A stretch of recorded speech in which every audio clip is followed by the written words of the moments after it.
Hello दोस्तों, नमस्कार। एक बार फिर शिवाय टेक्निकल क्लासेस में आप सभी का स्वागत है। आज फिर हम एक नए विषय पर चर्चा करेंगे, एसी थ्योरी, जिस पे हम कंटिन्यू चर्चा करते आ रहे हैं।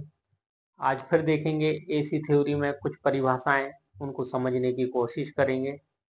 ठीक है, चलो बढ़ते हैं क्लास की ओर। आज का जो हमारा पहला जो टॉपिक है वो है इंडक्टेंस। क्या है? इंडक्टेंस। दूसरा है इंडक्टिव रिएक्टेंस। तीसरा है कैपेसिटिव रिएक्टेंस। और चौथा है इम्पीडेंस। ये चारों को हम समझेंगे, इनके ये डायग्राम है, इनकी मदद से। ठीक है, एक एक करके समझने की कोशिश करेंगे, एक एक पॉइंट वाइज क्लियर करेंगे।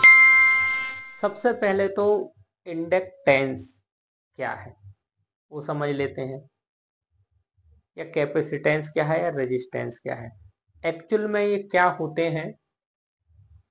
पहला होता है हमारे पास में एक रजिस्टर। क्या होता है? रजिस्टर। दूसरा होता है कैपेसिटर। और तीसरा होता है इंडक्टर।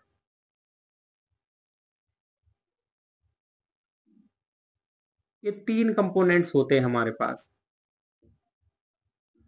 ये तीन क्या है? कंपोनेंट्स होते हैं जो कि इलेक्ट्रिसिटी के मार्ग में क्या है? बाधा उत्पन्न करते हैं। और कैपेसिटर जो है इलेक्ट्रिसिटी के पावर फैक्टर को इंप्रूव करने में मदद करता है। अब ये रजिस्टर जो है, ये रजिस्टेंस कैसे बनता है? रजिस्टर जो है उसको कब हम रजिस्टेंस बोलेंगे? कैपेसिटर जो है उसको कब कैपेसिटेंस बोलेंगे? इंडक्टर को कब हम इंडक्टेंस बोलेंगे? इसको पहले समझ लेते हैं, उसके बाद फिर ये चारों को समझने की कोशिश करेंगे। हर एक व्यक्ति का अपना एक नाम होता है, अपना एक ओहदा होता है। इसी तरह ये इनका नाम है, इंडक्टर, कैपेसिटर और रजिस्टर। लेकिन जब हम किसी सर्किट में इसको जोड़ते हैं, क्या करते हैं? किसी भी सर्किट में हम इसको जब जोड़ते हैं और जब हम इसमें इलेक्ट्रिसिटी को क्या करते हैं? प्रवाहित करते हैं, तब ये अपना काम करना शुरू करता है। क्या करता है? काम करना शुरू करता है। और ये जो काम करता है, उस काम करने की जो कार्यवाही है, जो काम करता है उसकी जो कार्यवाही है काम करने की, उसी प्रक्रिया को हम बोलते हैं कैपेसिटेंस, इंडक्टेंस और हमारा रेजिस्टेंस। समझ आ गया? वैसे तो ये क्या है, एक खाली नाम के लिए इंडक्टर है, कैपेसिटर है और रजिस्टर है। लेकिन जब ये अपना काम करना शुरू करते हैं, तो जो काम करते हैं उस प्रक्रिया को बोलते हैं क्या? रजिस्टेंस, कैपेसिटेंस और इंडक्टेंस। क्लियर हो गया? ऐसे सिंगल हमारे पास अगर एक रजिस्टर है तो हम उसको रजिस्टर ही बोलेंगे, ना कि रजिस्टेंस बोलेंगे। अगर एक कॉइल है हमारे पास खाली, तो उसे इंडक्टर बोलेंगे। क्या बोलेंगे? इंडक्टर। और एक कैपेसिटर है तो उसको कैपेसिटर ही बोलेंगे। कैपेसिटेंस कब बोलेंगे? जब वो किसी सर्किट में जुड़ा है और वो कैपेसिटेंस की कार्यवाही कर रहा है, तब उसको क्या बोलेंगे? कैपेसिटेंस। क्लियर हो गया? अब बढ़ते हैं हम आगे। इंडक्टेंस आ गया हमारा पहला ही। अब इसको समझने की कोशिश करते हैं कि इंडक्टेंस क्या है। ये देखिए, एक डायग्राम है। ये क्या है? एक इंडक्टर है। अभी एक इंडक्टर है। एक कॉपर के बाइंडिंग को हमने किसी सॉफ्ट आयरन के ऊपर क्या कर दिया है? अभी लपेट दिया है।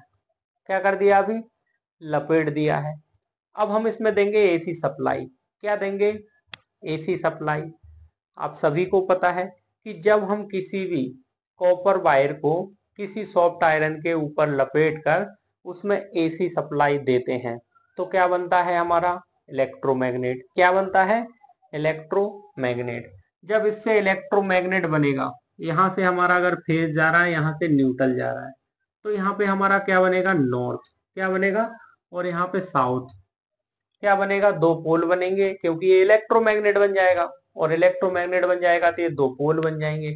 और जब पोल बनेंगे तो इससे फ्लक्स निकलना स्टार्ट हो जाएंगे। क्या निकलना स्टार्ट हो जाएंगे? फ्लक्स। नॉर्थ से हमारे फ्लक्स निकलेंगे और साउथ की ओर मूव करेंगे। नॉर्थ से इधर भी निकलेंगे और साउथ की ओर मूव करेंगे। समझ आ गया यहाँ तक सभी को? अब हम एक एक पॉइंट वाइज इसको पढ़ते हैं। It is a property of coil, मतलब कॉइल की एक प्रॉपर्टी होती है। क्या है? किसी भी कॉइल की एक प्रॉपर्टी होती है, एक गुण होता है। क्या है? एक प्रॉपर्टी उसकी होती है और एक गुण होता है। virtue of which an EMF is induced the coil। जब हम इसमें किसी भी कॉइल की एक प्रॉपर्टी होती है कि जब हम उसे एसी सप्लाई देते हैं तो उसके अंदर क्या है? वर्चुअल करंट आ जाता है। क्या आ जाता है? वर्चुअल करंट आ जाता है। ईएमएफ इंड्यूस हो जाता है। मतलब क्या हो जाता है? ईएमएफ इंड्यूस हो जाता है। और उससे जो फ्लक्स निकलते हैं, when flux linked, when flux linked it is change. इससे जो फ्लक्स निकलते हैं, जैसे यहाँ पे नॉर्थ से निकले और साउथ में आके लिंक हो रहे हैं। कहाँ लिंक हो रहे हैं? देखिए इस चित्र में बिल्कुल क्लियर दिख रहा है। साउथ से हमारे फ्लक्स निकल रहे हैं और हम सॉरी नॉर्थ से निकल रहा है और साउथ में लिंक हो रहे हैं। फिर निकलेंगे, फिर हमारे किस में? साउथ में जाके लिंक हो रहे हैं। ये वही दे रहा है, when flux linked with it is a change. अब चेंज आ गया, तो चेंज इसलिए आया क्योंकि इसमें हम एसी सप्लाई दे रहे हैं। क्या दे रहे हैं? एसी सप्लाई दे रहे हैं। तो एसी सप्लाई क्या होती है? अल्टरनेट होती है। क्या होती है? अल्टरनेट। एक बार नेगेटिव बनता है, एक बार पॉजिटिव बनता है, एक बार नेगेटिव बनता है, एक बार पॉजिटिव बनता है। तो इसके पोल भी चेंज होंगे। क्या होंगे? इसके पोल भी चेंज होंगे। एक बार ये नॉर्थ बनेगा तो एक बार क्या बनेगा? साउथ बनेगा। एक बार ये साउथ बनेगा तो एक बार नॉर्थ बनेगा। तो जो फ्लक्स निकलेंगे वो एक बार इस साइड से निकलेंगे और एक बार इस साइड से निकलेंगे, अपोजिट साइड से। तो इससे जो फ्लक्स निकल रहा है वो क्या हो रहे हैं? चेंज हो रहे हैं। लेकिन यहां से निकल के यहाँ पे वापस लिंक भी हो रहे हैं। तो ये क्या है? जो हमारी कॉइल है उसकी प्रॉपर्टी होती है, उसका गुण होता है कि जब हम उसमें कोई इलेक्ट्रिसिटी प्रवेश कराते हैं तो उसमें क्या है? मैग्नेटिक फ्लक्स निकलना स्टार्ट होते हैं, चारों ओर मैग्नेटिक फील्ड बन जाती है। और फ्लक्स जो है नॉर्थ से निकल के साउथ में क्या है? लिंक होते हैं। और ये क्या है? चेंज होते रहते हैं। क्या होता है? ये चेंज होते रहते हैं। क्लियर हो गया हमारा इंडक्टेंस क्या होता है? ये जो कार्यवाही हो रही है कॉइल के अंदर उसी को हम बोलते हैं इंडक्टेंस। ठीक है, अब बढ़ते हैं नेक्स्ट। इंडक्टिव रिएक्टेंस क्या है? Inductive reactance. इंडक्टिव तो समझ ही गए हैं, जहां इंडक्टिव आ गया या इंडक्टर आ गया वहां पे कुंडली लगी है, कॉइल लगी है। ये सभी को क्लियर हो गया। अब रिएक्टेंस मतलब उसकी प्रतिक्रिया। क्या है? प्रतिक्रिया मतलब एक कॉइल की प्रतिक्रिया क्या है? जब हम उसे सर्किट में लगाते हैं, किसी भी एसी सर्किट में हम उसे कनेक्ट करते हैं तो यह क्या प्रतिक्रिया करती है वो देखेंगे अभी। ठीक है, द इफेक्टिव अपोजिशन क्या है? The effective opposition offered by an inductance. मतलब जब हम किसी भी, ये देखिए ये एसी का सिंबल है, जब हम यहाँ पे एसी सप्लाई देंगे इस सर्किट में तो इसमें लगी जो कॉइल है वो क्या करेगी? इसमें इसका अपोज ऑफर्ड करेगी। क्या करेगी? विरोध करेगी। क्या करेगी? इसका विरोध करेगी। जो भी यहाँ से एसी सप्लाई जा रही है वो इसको क्या है? इसका विरोध करेगी। क्या करेगी? यहाँ पे विरोध करेगी। यहाँ पे आ गया the effective opposition offered bye inductance. मतलब ये कुंडली जो लगी है, ये कॉइल जो लगी है, ये क्या करती है? इसका विरोध करती है। क्या करती है? इसका, हमारा करंट का जो फ्लो है ये है, लेकिन इसका जो होगा वो ये होगा। इससे जो फ्लक्स निकलेंगे उनका क्या होगा? इधर साइड निकलेंगे। आपको ऊपर वाले डायग्राम में मैं बताया कि हमारे फ्लक्स जो निकल रहा है वो इस साइड निकल रहा है, इधर से किधर? इधर जा रहा है। लेकिन जो हमारा इधर से करंट जा रहा है उसका फ्लो इस साइड है, तो ये इसका क्या करता है? अपोज करता है। क्या करता है? अपोज करता है। तो यहाँ पे क्या आ गया, the effective opposition offered by the in inductance, जहां पे इंडक्टेंस क्या है, विरोध कर रहा होता है। इंडक्टेंस या कुंडली क्या है, जहां पे विरोध कर रही होती है हमारे एसी सर्किट का, वहां पे क्या होता है, इंडक्टिव रिएक्टेंस। समझ आ गया सभी को। अब इंडक्टिव रिएक्टेंस जो होता है उसको हम किससे मेजर्ड करते हैं, तो किससे मेजर्ड करते हैं, ओम से। किससे मेजर्ड करते हैं, ओम से। इसको डेनोटेट किससे करते हैं हम, एक्स से। किससे करते हैं, एक्स से, सॉरी एक्सएल से। किससे करते हैं, एक्सएल से। समझ आ गया। और इसका जो फार्मूला होता है वो होता है एक्सएल 2πfl। क्या होता है, एक्सएल बराबर 2πfl। इसी प्रकार इंडक्टेंस को भी हम मेजर्ड किससे करते हैं, हेनरी से।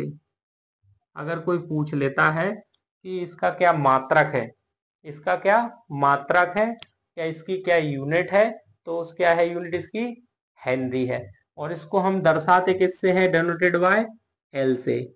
कोई भी क्वाइल है, कोई भी कुंडली है, उसको हम किससे दर्शाते हैं, एल से। ये दोनों क्लियर हो गए हमारे। अब बढ़ते हैं तीसरे की ओर। तीसरे को देखते हैं। तीसरा आ जाता हमारा कैपेसिटिव रिएक्टेंस। जिस सर्किट में कैपेसिटर लगा है, कैपेसिटिव रिएक्टेंस आ गया मतलब जिस सर्किट में कैपेसिटर लगा है उस सर्किट में क्या कार्रवाई होती है। यहाँ पे क्या दे रहा है, the effective opposition offered bye capacitance. ये देखिए, ये सर्किट है, ये हमारा सी है, क्या है ये, कैपेसिटर है। क्या लगा ये, कैपेसिटर। अब हमारी यहाँ से क्या है, एसी सप्लाई गई, ये जा रही है, यहां से निकली, यहाँ पे कैपेसिटर लगा है। अब कैपेसिटर यहाँ पे जो रिएक्टेंस, जो रिएक्शन करेगा, क्या करेगा, कैपेसिटर जो हमारे सर्किट में रिएक्शन करेगा उसी को बोलते हैं हम कैपेसिटिव रिएक्टेंस। क्या बोलते हैं उसको, कैपेसिटिव रिएक्टेंस। लेकिन कैपेसिटर क्या करता है, हमेशा पावर फैक्टर को इंप्रूव करता है। क्या करता है, पावर फैक्टर को इंप्रूव करता है। ये जो एसी जा रही हमारी, इसको क्या है, इसको बढ़ाने में, इसके पावर फैक्टर को इंप्रूव करने में मदद करेगा। ठीक है। इसको हम मेजर्ड किससे करते हैं, इसका मात्रक क्या है, इसको किस में नापते हैं, ओम में। इसकी यूनिट क्या है, ओम।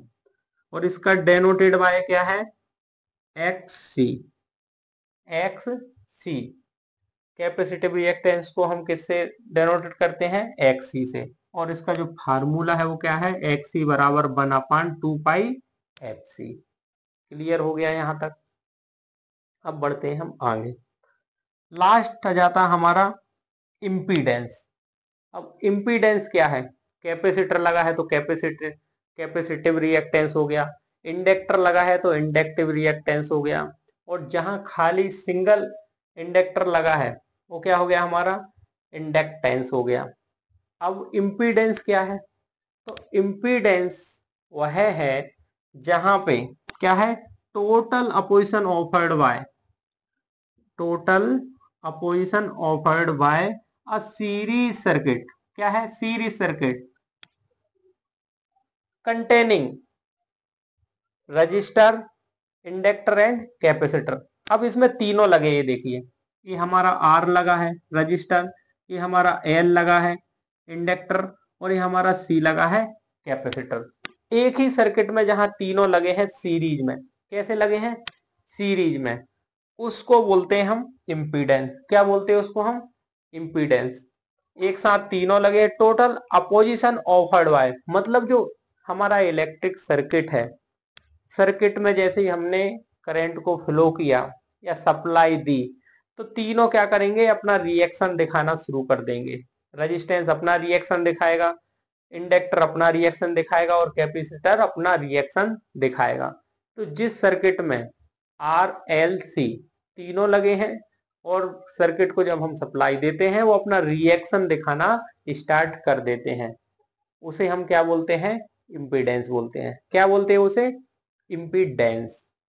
इम्पीडेंस को हम किससे मापते हैं, मेजर्ड बाय ओम से। किससे मापते हैं, ओम से। तो इसका मात्रक क्या हो गया, ओम। इसकी यूनिट क्या हो गई, ओम। अब नेक्स्ट आ जाता है, इसको डेनोटेट किससे करते हैं, इसको हम करते हैं जेड से। किससे दर्शाते हैं हम इसको? जेड से दर्शाते हैं।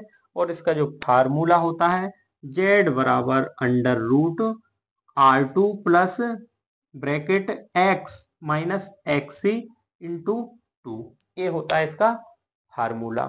तो एसी थ्योरी में ये चीज हमको बहुत काम में आती है, हर जगह पूछा जाता है कि इंडक्टेंस क्या है, कैपेसिटिव रिएक्टेंस क्या है, इंडक्टिव रिएक्टेंस क्या है और इम्पीडेंस क्या है। ठीक है, और ये फार्मूले हैं, इनके बेस पे हमको कुछ सवाल भी हल करने के लिए आते हैं, तो इनको ध्यान से देखें, समझें और ये डायग्राम की मदद से इनकी जो परिभाषा है इसको समझने की कोशिश करें।